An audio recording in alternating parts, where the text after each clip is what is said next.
उत्तर प्रदेश में चुनावी तारीखों के ऐलान के बाद सभी राजनीतिक दल पूरे दमखम के साथ चुनाव मैदान में है।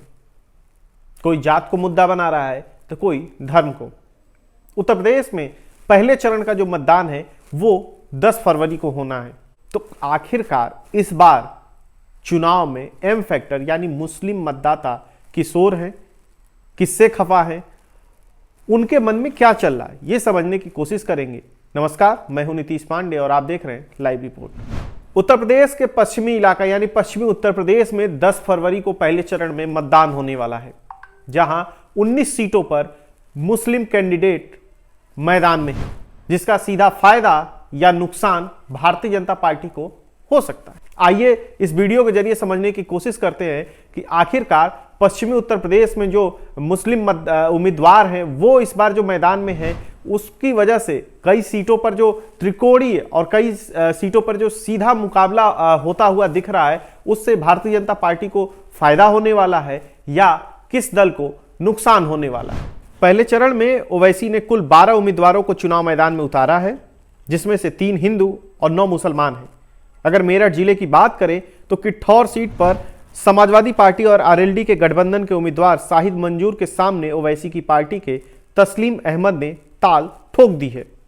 गौरतलब है कि पहले चरण में जिन 58 सीटों पर चुनाव होना है, उनमें से पिछली बार 53 सीटें बीजेपी यानी भारतीय जनता पार्टी ने जीती थीं।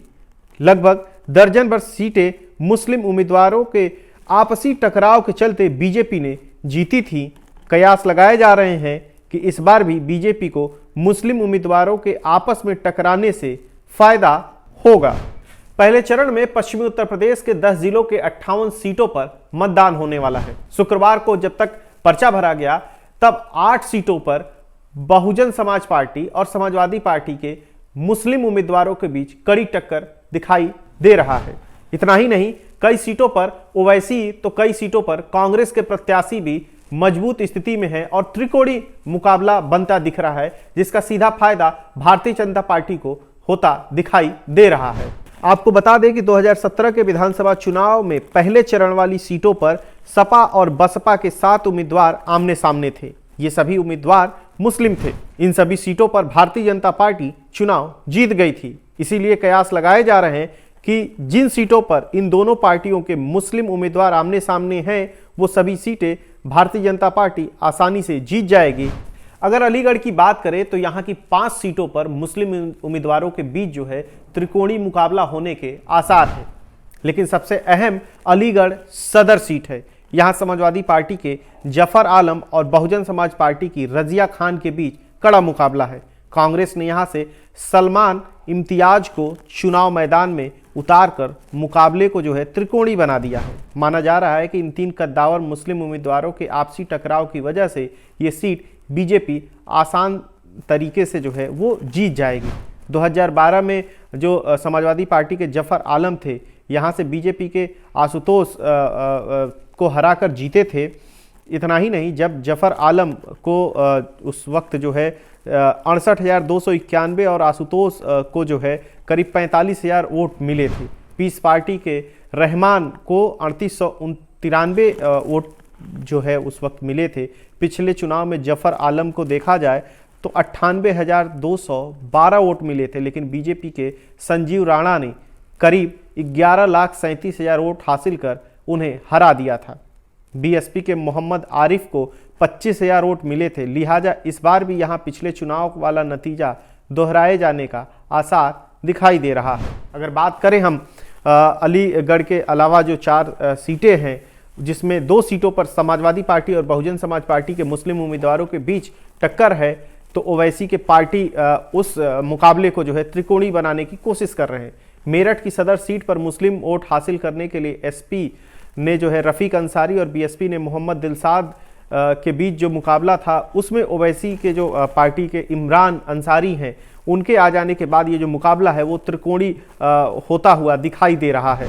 मेरठ और अलीगढ़ के बाद अगर हम हापुड़ के सीटों की बात करें तो वहाँ की जो धौलाना सीट है, वहाँ से जो मौजूदा विधायक हैं और समाजवादी पार्टी के उम्मीदवार हैं असलम चौधरी, वो एक उम्मीदवार के तौर पे हैं। इसके अलावा बहुजन समाज पार्टी ने इस बार यहाँ से बासी चौधरी को मैदान में उतारा है। पिछली बार असलम चौधरी बीएसपी से जीते थे, इस बार वो साइकिल पर सवार हैं।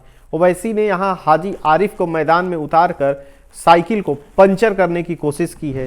2 सीटों पर बीएसपी और कांग्रेस के जो मुस्लिम उम्मीदवारों के आमने सामने ओवैसी ने उम्मीदवार उतारकर मुकाबले को त्रिकोणी बनाने की कोशिश किया है। इसके अलावा यहाँ की जो चरथावल सीट पर भी जो है बीएसपी के सलमान सईद और कांग्रेस के यासीन राणा के मुकाबले को ओवैसी के ताहिर अंसारी ने जो है उस सीट का जो मतलब अभी वर्तमान स्थिति है उसको त्रिकोणी बना दिया है।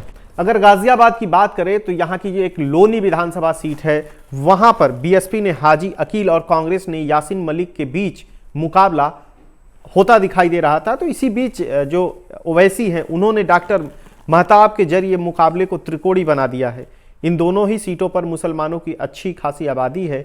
3 मुस्लिम उम्मीदवारों की मौजूदगी निश्चित रूप से मुस्लिम समुदाय में भ्रम की स्थिति पैदा करेगी और इस बार भी बीजेपी को फायदा होगा। और लोनी सीट से जो भारतीय जनता पार्टी के उम्मीदवार हैं और मौजूदा विधायक भी हैं नंदकिशोर गुर्जर, उनको जीत जो है वो मिलता हुआ दिखाई दे रहा है, क्योंकि जो राजनीतिक जानकार हैं उनका साफ तौर से कहना है कि मुस्लिम कैंडिडेट जो 3 इस बार चुनाव मैदान में अलग अलग दलों से आए हैं, इसका सीधा फायदा भारतीय जनता पार्टी को हो सकता है। ठीक इसी तरह पश्चिमी उत्तर प्रदेश के बाकी सीटों पर भी जो मुस्लिम कैंडिडेट है उन्होंने मुकाबले को त्रिकोणी बना दिया है। तो कई जगह सीधी टक्कर जो है उनकी हो रही है, जिसका सीधा असर जो है वो भारतीय जनता पार्टी के उम्मीदवारों को होगा। और पिछली बार की तरह 58 सीटों में से 53 सीटों पर वर्तमान स्थिति को देखते हुए ऐसा लग रहा है कि वो 53 सीटों पर जीत दर्ज करने में कामयाब भी हो सकते हैं। हालांकि ये अभी आंकड़े हैं, ये राजनीतिक जानकारों का जो मानना है कि इस तरीके की वो विश्लेषण कर रहे हैं,